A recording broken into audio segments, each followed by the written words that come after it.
Jadi selamat malam Mas Riki. Malam Pak, apa kabar? Ya, Sudah lama tak jumpa ya, aduh. kabar Halo. baik Halo. setelah sekian bulan berpisah Iya, dan iya. tak pernah datang lagi ke studio Trimono Group.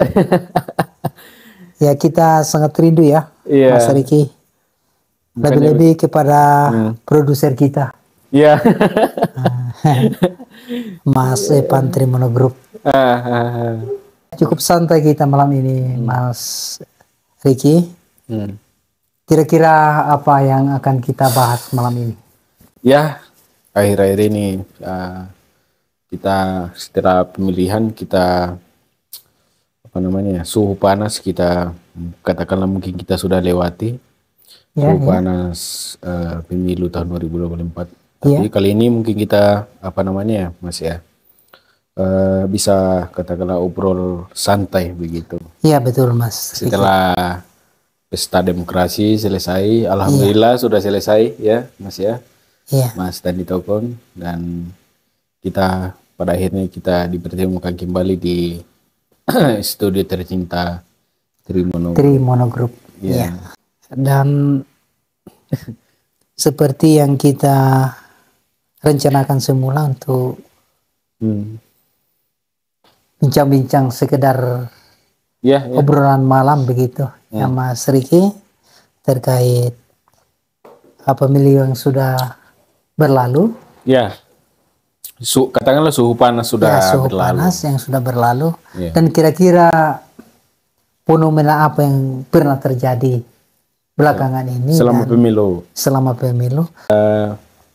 Menarik kita bahas terkait kalau demokrasi terkait dengan pesta rakyat. Iya, iya. Pemilu tahun 2024 berjalan sebagaimana mestinya, KPU berjalan sesuai dengan tugasnya masing-masing, juga Bawaslu, Iya. juga TNI Polri mengawal TPS-TPS di pelosok-pelosok dan juga skala kecamatan. Tapi ada satu momen yang menarik, Iya, Mas Riki. Di pesta rakyat atau pesta demokrasi ini, sebelum masuk pemilihan ini ada begitu banyak tekanan-tekanan tinggi, suhu politik yang sangat memanas ya. Iya. Suhu memanas bukan hanya di Kabupaten Mamasa, tapi ini secara skala nasional. Iya, betul. Dari pemilihan presiden, pemilihan DPR RI pusat, sampai ke provinsi bahkan kabupaten kota. Dan Mas Denny Tokon sendiri gimana rasanya setelah melewati ini? Apakah ada semacam peningkatan demokrasi kita atau justru merosot? Ya, kita sebagai pemerhati sejarah dari sisi konstitusinya ya, Mas Riki. Kalau kita mempelajari sejarah tentang konstitusi tahun 52 dekret Presiden Soekarno, kemudian 58 kalau tidak salah kembali ke Undang-Undang Dasar 45 dan Pancasila, terus masuk Orde Baru, dan kemudian masuk reformasi atau demokrasi, dan ternyata sungguh miris ya Mas Riki, karena tidak banyak kemajuan yang kita lihat. Kita saja generasi-generasi di pelosok ini yang notabene-nya langsung terkontaminasi dengan gerakan-gerakan perpolitikan di daerah. Kita sangat merasakan itu, bahwa ternyata tidak ada kemajuan sama sekali di daerah-daerah itu terkait kemajuan daripada peningkatan demokrasi, peningkatan daripada demokrasi itu sendiri. Ya, terbukti ya, katakan kita ambil salah satu contoh lah, pragmatis begitu ya. Contoh misalkan sebuah daerah yang mungkin setara kecamatan atau kabupaten begitu, yang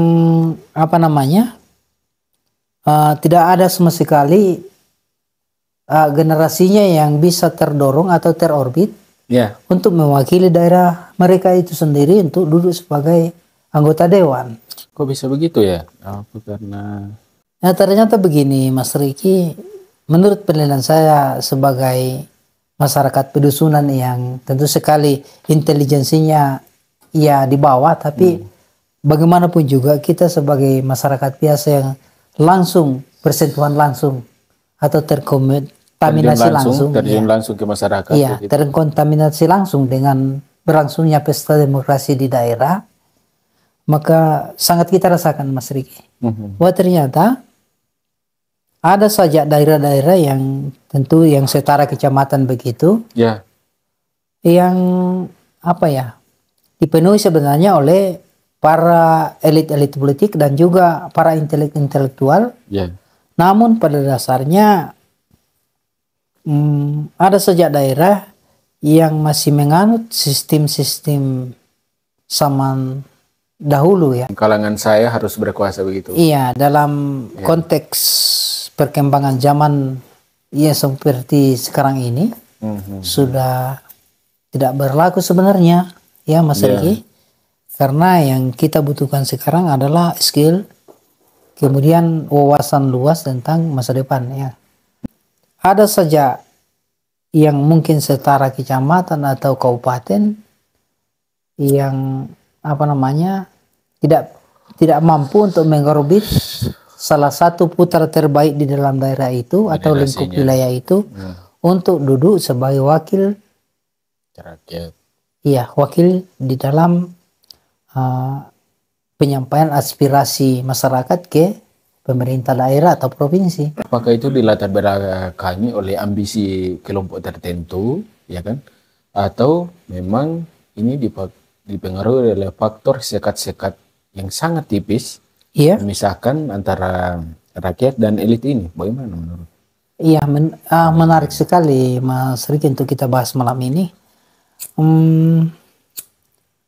Memang ya cukup berat ya kita mengungkapkan karena setali tiga uang begitu, orang pepatah Melayu kuno bilang begitu.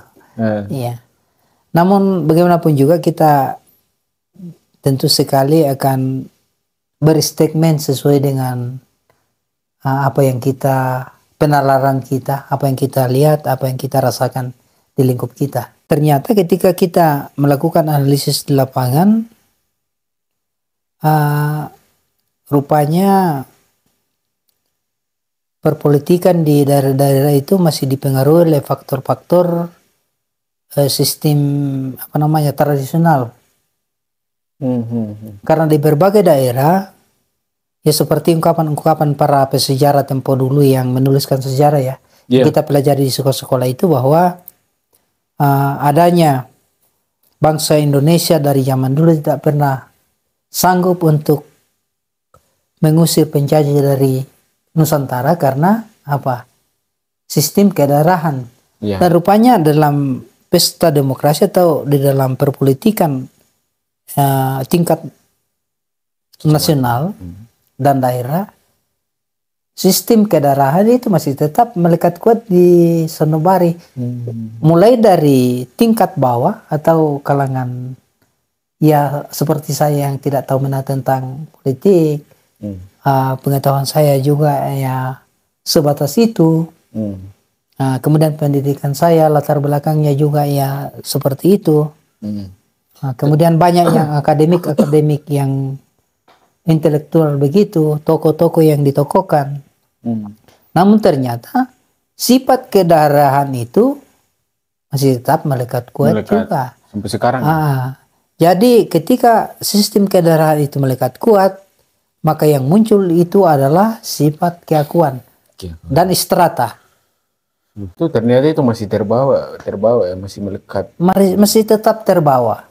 Jadi ketika suatu daerah di wilayah kita, katakanlah setara kecamatan begitu, menyambut pesta demokrasi yang sifatnya daerah-daerah lain berlomba-lomba untuk mengorbit salah satu putra terbaiknya. Ada saja satu daerah di lingkup itu yang tidak bisa dan tak mampu mengorbit salah satu putaran terbaiknya. Apa sebab? Karena sifat kedarahan tadi. Iya. Iya. Sifat keakuan. Iya, sifat kedarahan. Maksudnya sifat kedarahan, ada saja daerah-daerah di lingkup Nusantara ini yang masih menganut paham saya lebih pintar, saya lebih berkuasa, saya lebih ningrat, saya lebih jago, saya lebih hebat, saya lebih pendekar daripada orang lain. Oleh karena ada sistem seperti ini, maka sekalipun saya orang bodoh, tapi karena sifat keakuan itu tadi, maka saudara Mas Riki yang notabene-nya dari akademik sarjana hukum begitu, saya pandang enteng dan saya bahkan menganggap Mas Riki itu hanya sebuah seseorang yang seorang atau sebuah kerikil yang mungkin hanya untuk menghalangi jalan saya. Tapi menurut saya, sebelum kita jauh membahas terkait permasalahan ini, apa kira-kira menjadi solusi buat di suatu daerah itu, ya kan? Karena menurut saya, suatu keberhasilan itu bukan hanya kita tepuk tangan karena kita berhasil, Pak. Betul sekali. Tapi bagaimana kita meninggalkan jejak, bagaimana kita mengorbit salah satu kader agar supaya estafet kepemimpinan itu tetap berlanjut. Bukan hanya tentang bagaimana cara kita mempertahankan suatu golongan kita, suatu keakuan kita, tapi menurut saya keberhasilan itu tidak dinilai dari tepuk tangan kita karena dia sudah mencapai keberhasilan, Pak. Betul sekali. Bukan, tidak dinilai dari situ. Ya. Tapi bagaimana kita bisa meninggalkan jejak di tempat itu. Ya. Bagaimana kita bisa mengorbit satu organisasi ini terkait dengan estafet kepemimpinan. Karena suatu saat akan ada masanya turun kasta, Pak. Betul sekali. Jadi siapa yang akan menyambung estafet kepemimpinan ini kalau generasi kita tidak rawat sejak dini. Betul sekali, ya, Mas kan? Riki. Ini merupakan bagian dari solusi kita. Bagaimana caranya supaya estafet kepemimpinan itu tetap berlanjut, bukan hanya di kalangan elit-elit itu. Betul sekali, ya, kan? Mas Riki. Atau bagaimana menurut pandangan Pak Tani itu, kan? Ya, kalau menurut saya simpel saja, Mas Riki. Karena di lingkup koloni itu jelas saja dalam kalangan koloni itu atau lingkup keluarga besar itu tentu sekali kehidupan sosial masyarakatnya atau kehidupan sosial masyarakat itu dalam lingkup keluarga begitu tentu ada yang berada di atas, ada yang berada di menengah, dan ada yang berada di bawah. Maksud saya begini, katakanlah ada satu kampung yang setara kecamatan atau kabupaten begitu. Ya, katakanlah kecamatan lah. Ya, kecamatan kita bahaslah kecamatan. Ya. Ada satu wilayah kecamatan yang tentu sekali, bukan tidak mungkin ya, punya toko dalam berbagai versi atau subversi. Toko karena kaya, toko karena intelijensinya tinggi atau pintar, SDM-nya bagus. Ya. Kemudian toko karena ditokokan sebagai orang tua. Apabila ketiga-tiganya ini bisa punya konsekuensi bersama untuk mengorbit salah satu putar terbaiknya, maka tidak mungkin akan tidak salah satu dari putar terbaik wilayah kecamatan itu akan bisa terangkat. Contoh, dari 800 warga masyarakat di dalam lingkup kecamatan itu, ya kita tidak terlampau jauh lah, 800 kepala lah begitu. 800 orang. 800 DPT. Yang notabene-nya 60% adalah di bawah garis kemiskinan, tapi 40% ya sudah mapan atau di atas. Iya.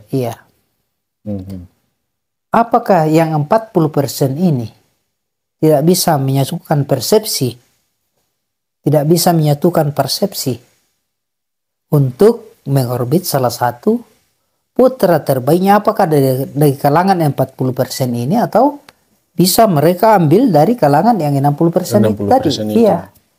Untuk diorbit sebagai salah satu perwakilan kita di delegasi di lingkup pemerintahan daerah atau kabupaten untuk sebagai penyambung lidah rakyat kita. Iya.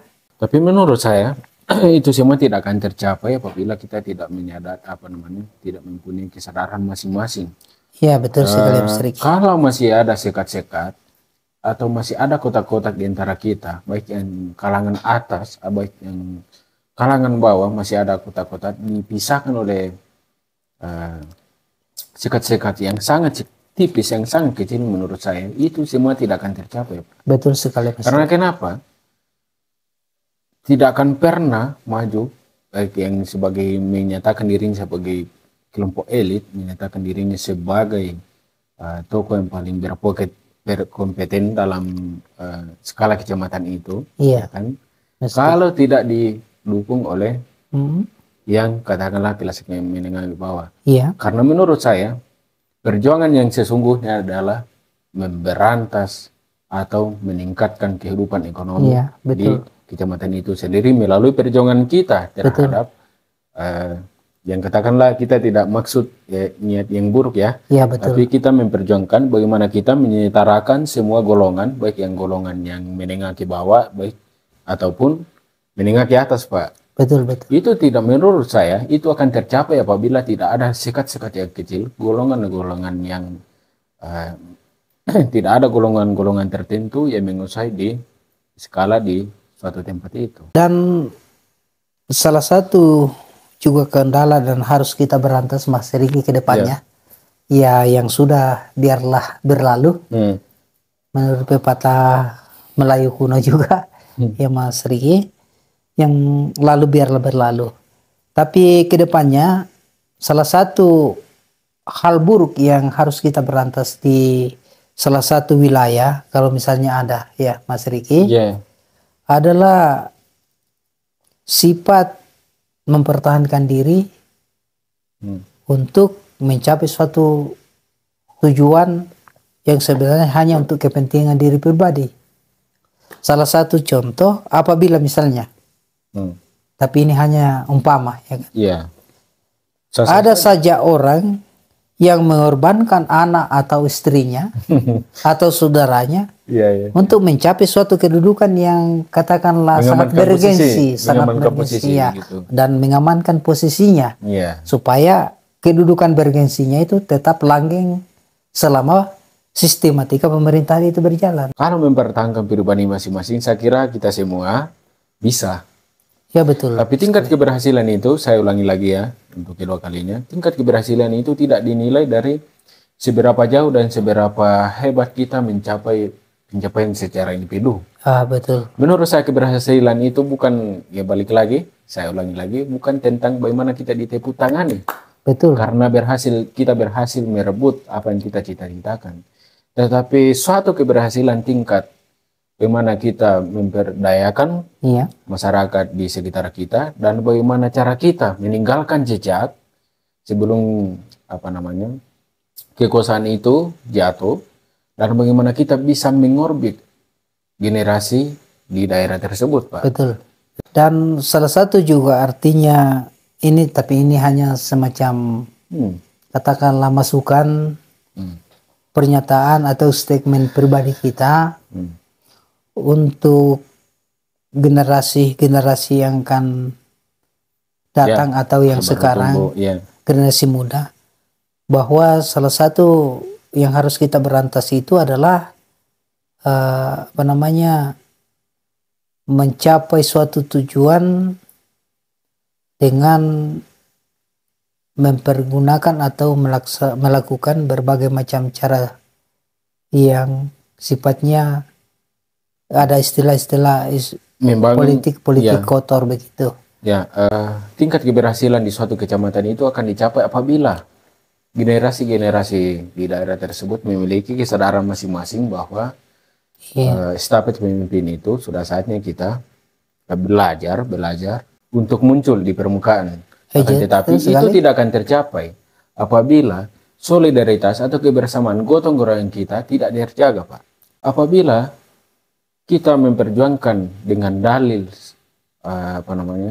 kembali lagi tadi sistem perkota-kotaan atau sekat-sekat kecil, mungkin kita berhasil, tapi balik lagi. Bagaimana caranya kita sebagai kalangan generasi tetap mempertahankan yang namanya solidaritas, gotong royong kita Betul. bersama memperjuangkan di suatu daerah itu. Betul sekali Mas Riki. Dan sebenarnya cukup gamblang ya. Cukup transparansi sebenarnya. Nah, Kalau kita melihat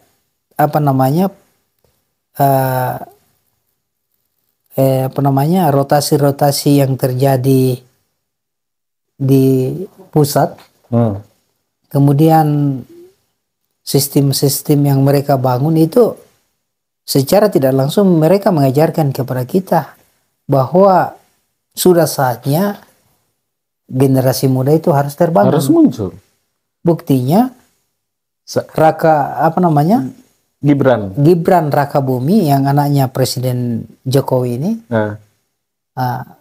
secara kesatria begitu dan tanpa embel-embel daripada bayang-bayang daripada orang tuanya yang notabene-nya adalah Presiden Republik Indonesia, maju untuk mencalonkan diri sebagai wakil presiden. Tapi menurut saya sudah saatnya pemuda ini, Gibran ini adalah salah satu simbol pemuda, satu simbol pemuda adalah ada keterwakilan pemuda di setiap institusi di kepemerintahan. Karena selama ini tidak ada satupun pemuda yang mencalonkan diri baik sebagai presiden maupun sebagai wakil presiden. Betul. Jadi jadikan ini Gibran sebagai simbol kita bahwa sudah saatnya estafet kepemimpinan atau generasi muncul di kepemerintahan, Pak. Betul sekali. Karena bukti Presiden Amerika saja, Obama, dia pensiun di umur 40 tahun. Iya. Ya kan? Jadi kita bisa bayangkan bagaimana berubahnya Amerika di bawah kepemimpinan Obama. Itu karena dilatar belakangi usia muda yang mengerti tentang zaman modern yang dimana zaman modern ini tentu sekali mempertimbangkan teknologi informasi dan komunikasi. Betul sekali Mas Riki.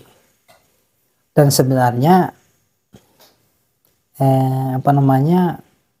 perasaan-perasaan tentang siapa yang berhak dan siapa yang pantas itu hanya ada dalam pikiran manusia. Iya. Karena pada dasarnya semua manusia itu berpotensi untuk punya kepekaan untuk jadi seorang pemimpin begitu. Cuma karena pikiran kita selamanya masih dibawa bayang-bayang daripada sistem keedaran tadi. Yang dimaksud sistem keedaran adalah yang selamanya diutamakan dan dikemukakan atau yang paling dikedepankan adalah tokoh masyarakat dan orang-orang tua. Tapi sistem yang seperti itu sebenarnya di era modernisasi seperti saat sekarang ini itu sudah tidak berlaku. Iya, karena ya dalam memimpin suatu organisasi massa begitu, ya tidak seorang pemimpin itu tidak memandang atau tidak mentolerir usia daripada pemimpin itu sendiri. Menariknya kadang begini, kita bisa bertengkar dalam pemikiran antara kalangan muda dan kalangan tua terkait dengan bagaimana caranya kita zaman berpikir kita memikirkan bangsa ini, Pak. Iya, betul. Tidak memandang usia muda ataupun usia tua. Iya, betul. Kita bisa menghargai orang tua melalui etika dan moral. Kita bisa menghormati orang tua kita melalui berbagai macam cara kita. Tapi kalau soal kita zaman berpikir, antara usia tua dan usia muda itu, menurut saya kita harus sesuaikan, Pak. Misalkan contohnya ya, Mungkin nenek saya pemikirannya sebatas di sini Iya. dan orang tua saya di sini. Hmm. Pemikiran saya sudah di sini, Pak. Iya. Untuk memadukan antara di sini saya dan nenek saya itu sangat jauh. Iya. Sangat jauh. Kenapa sangat jauh? Karena oke lah, pemikiran mereka terbagi di zamannya. Iya. Tapi kalau untuk dipakai untuk sekarang mungkin masih berlaku yang namanya sebagai nasihat saja, penasehat. Tapi Iya. untuk diberlakukan sekarang karena tidak sejalan lagi, Hmm. apa namanya, tidak sejalan lagi. Memang orang tua ini terbagi di zamannya. Iya. Tapi untuk diberlakukan sekarang itu menurut saya sudah tidak relevan lagi. Iya betul. Dan sekalipun mereka memiliki pengalaman yang bagus, memiliki apa namanya track record yang bagus, tapi di zaman modern ini menurut saya harus ada transisi kepemimpinan. Betul sekali Mas Riki. Dan apa namanya ya Mas Riki, kita ya sekedar kita ngobrol malam ya Mas Iya. Riki. Begini, untuk mencapai suatu tujuan daripada yang seperti Mas Riki sebutkan tadi, ya bukan berarti kita pintar dan seakan-akan kita adalah pakarnya, cuma ya sekali lagi kita apa namanya berstatement bahwa kita hanya memberikan saran, kita hanya memberikan semacam masukan dan pendapat. Mudah-mudahan pendapat yang kita keluarkan ini bisa dicerna dengan baik oleh generasi muda dan bisa dijadikan ini sebagai acuan bahwa ternyata masa dan zaman itu selamanya berubah dari waktu ke waktu. Iya. Kalau Bung Karno di era tahun 1945 adalah proklamator yang sangat handal ya. Iya. Karena KPW-nya dalam berpidato dan lain sebagainya. Memantik api perjuangan. Menurut saya begini, Mas. Dan di era zaman sekarang ini sebenarnya itu sudah tidak laku karena apa? Yang dibutuhkan sekarang adalah skill. Skill. Iya. Memang. Skill yang dalam arti aksi.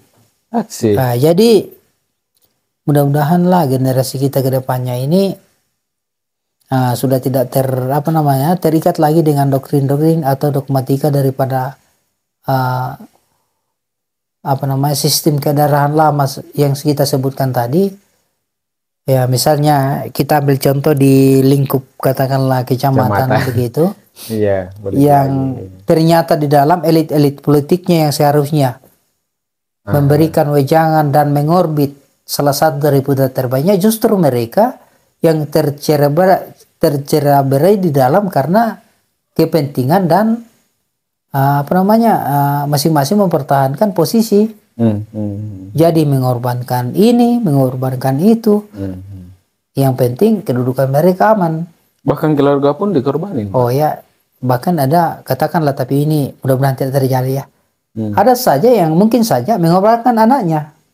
Tapi ya ini kan ya kita mudah-mudahan tidak pernah terjadi. Mudah-mudahan tidak pernah terjadi. Karena kalau hal ini bisa terjadi hal ini terjadi di suatu tempat, katakanlah di lingkup kecamatan itu, maka apa kata dunia? Orang Batak bilang apa kata dunia? Iya.